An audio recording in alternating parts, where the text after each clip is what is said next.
The film kicks off with Anna, a young girl, casually strolling down the road. Before long, a car pulls up beside her, and a woman inside asks for directions to the post office. However, things take a dark turn when a stranger, accompanying the woman, forcibly ushers Anna into the car. Cut to a kid riding his bicycle along the same street. He reaches his beloved treehouse, stashing his backpack nearby. A stone's throw away lies the Thompsons' residence. Jacob, the elder son, is absorbed in his video games, oblivious to his mom's calls. She mentions that Dad will soon return home with a new babysitter. Meanwhile, Dad heads to pick up Anna, the supposed babysitter, from her place, leaving her waiting in the cold. During introductions, he reveals it's his 13th anniversary, and they are heading out for dinner. Dad discusses the neighbors' kids, whom Anna has previously babysat. Inquiring about their names, Anna oddly seems forgetful, resorting to nicknames and laughter. It's revealed that the Thompsons' regular babysitter is Maggie, but since she's occupied, she recommended her friend Anna. Dad elaborates on his kids: 4-year-old Christopher, 9-year-old Sally, and 11-year-old Jacob. Meanwhile, at the Thompsons, the boys playfully quarrel, drawing Mom's reprimand. She confiscates Jacob's Game Boy, leading an angered Jacob to retreat to his room, where his best friend Howie tries to reach him via walkie-talkie. Howie, the same kid from the movie's outset, discloses to Jacob that he's hidden something exciting in his treehouse, planning a secret rendezvous after bedtime for some fun. Meanwhile, Dad and Anna eventually arrive at the house. The new babysitter quickly makes a positive impression on the younger kids, but the resistant Jacob insists he doesn't need her help. In the interim, Mom briefs Anna on snack locations, bedtime for the children, and other crucial details. Dad simply warns Anna not to let the kids into the garage, revealing that his cherished Corvette is parked there. After bidding their kids farewell, the parents depart for their dinner date. Anna eerily watches them from the window, now in charge of the children. She gathers them, announcing a game of dress-up. While Christopher and Sally are delighted, Jacob retreats to his room. Anna encourages the younger ones to pretend to be anything they want, be it a human or an animal, asserting that imagination is a superpower within them. The kids are stirred by this speech. Later, Anna goes upstairs, attempting to engage Jacob in conversation. Spotting him reading a comic, she asks about Death Vice. Jacob admits he hasn't read it as his parents deem it too violent. Surprisingly, Anna suggests he can read it now since his parents are away and returns his Game Boy, bringing a smile to his face. The scene shifts to the parents, who, despite it being their special day, express concern about leaving their children with the new babysitter. Dad assures Mom that Anna is reputable, having heard positive feedback from the neighbors. Back home, the kids showcase their costumes. Sally flaunts hers, but Anna, unimpressed, even taunts the little girl.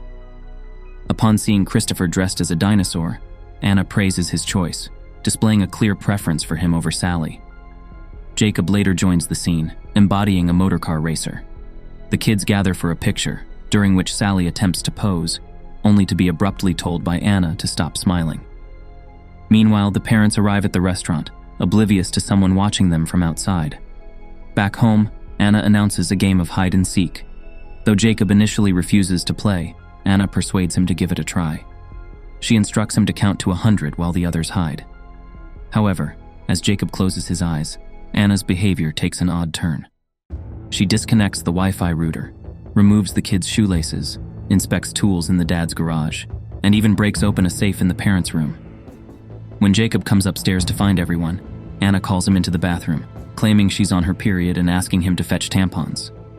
Uncomfortably, the boy complies, but Anna shocks him by using the tampon in his presence, disregarding his age. In the next scene, she gathers the kids for a night meal, displaying rudeness toward Sally again. While allowing the boys unlimited cookies, she denies anything to the little girl. Witnessing Jacob's unpleasant behavior, Anna punishes him by demanding he eat the entire packet of cookies.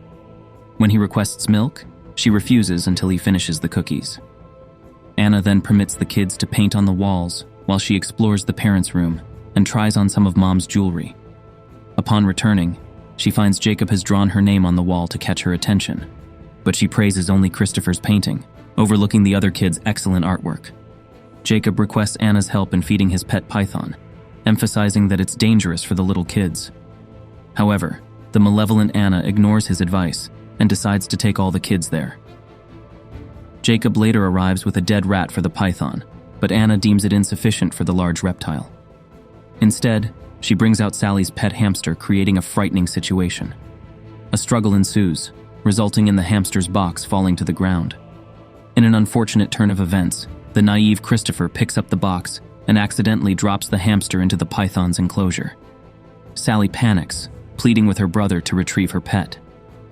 Jacob attempts to help, but Anna intervenes, forcing Sally to watch as her pet is consumed, leading to her bursting into tears. It's at this point that Jacob realizes something is amiss with Anna. Meanwhile, at the restaurant, the parents enjoy a wonderful time, exchanging gifts and discussing their future plans, while the unnamed observer continues watching from outside. Back at home, Anna gathers the kids for movie time in the living room. Sally, still shattered by the loss of her pet hamster, is reluctant to join, but her little brother convinces her to forget about it. Just before the movie starts, Jacob excuses himself and goes upstairs. He discovers a troubling item among Anna's belongings, a bullet. In a startling revelation, it turns out that the current babysitter in the household is not Anna, but someone named Emily. Downstairs, Emily engages in a shocking act. Instead of playing a child-friendly movie, she opts for an adult tape recorded by the parents. Christopher, too young to comprehend, finds amusement, while Sally reacts with disgust, covering her eyes.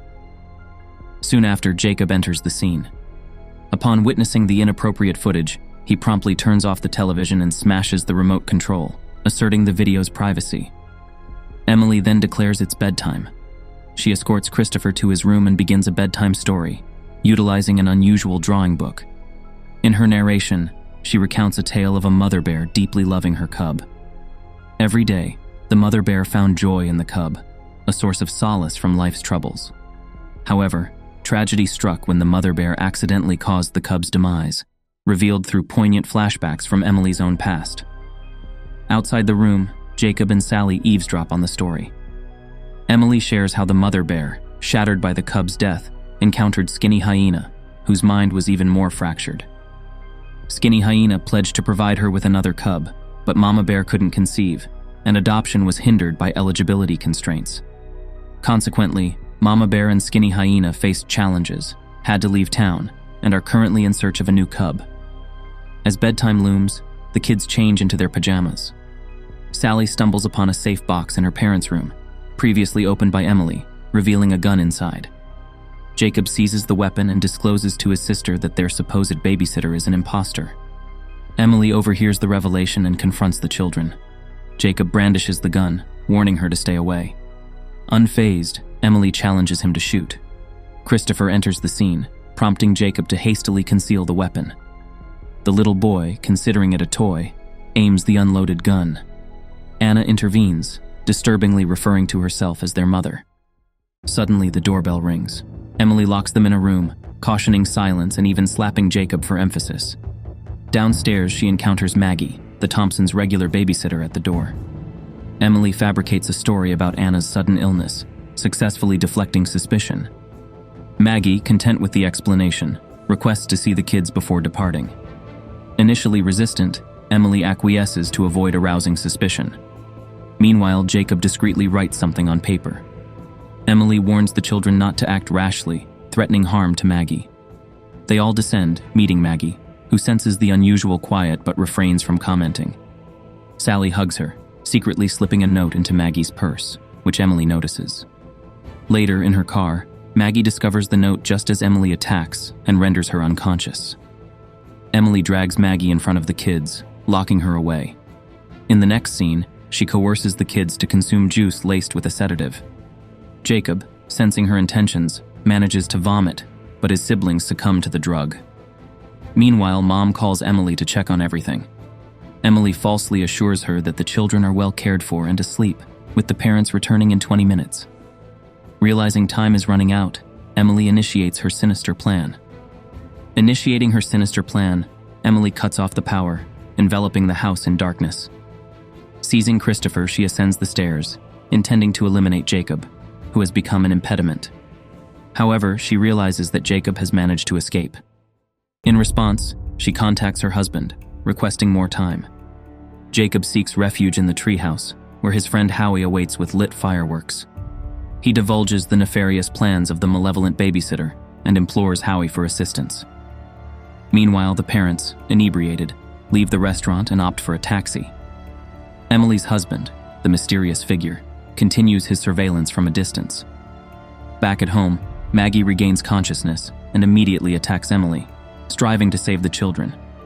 Despite a valiant effort, Maggie is overpowered and killed. While Emily tends to her wounds in the kitchen, Jacob covertly enters the house, rescues Christopher, and conceals him in a secure location.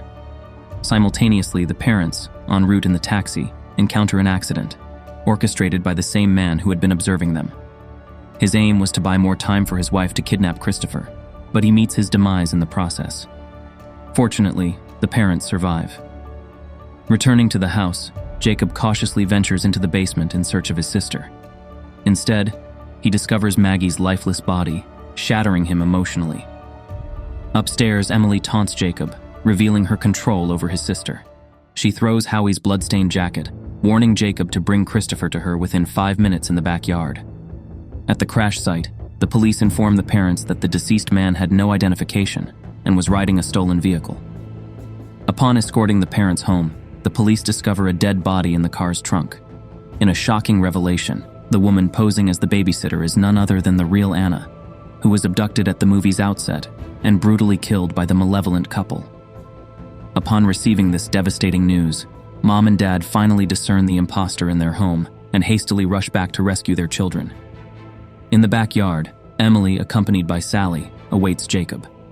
Sensing imminent danger, Jacob rolls a trash can toward Emily, only to reveal it as Howie's fireworks, scorching her face. Writhing in pain, Emily collapses, allowing Jacob to swiftly retrieve his sister. Making a strategic move, Jacob heads to the garage, commandeers his father's Corvette, and loads his siblings. After donning a helmet, he opens the garage gate and finds Emily waiting outside with a gun. Unperturbed, Jacob accelerates, running her over before speeding away. On the road, he eventually reunites with his worried parents, embracing them with his siblings. Surrounded by law enforcement at the crime scene, it's disclosed that Howie, injured but alive, has survived. Meanwhile, Emily, shown limping away from the scene, either manages to escape or is presumably apprehended by the authorities later on.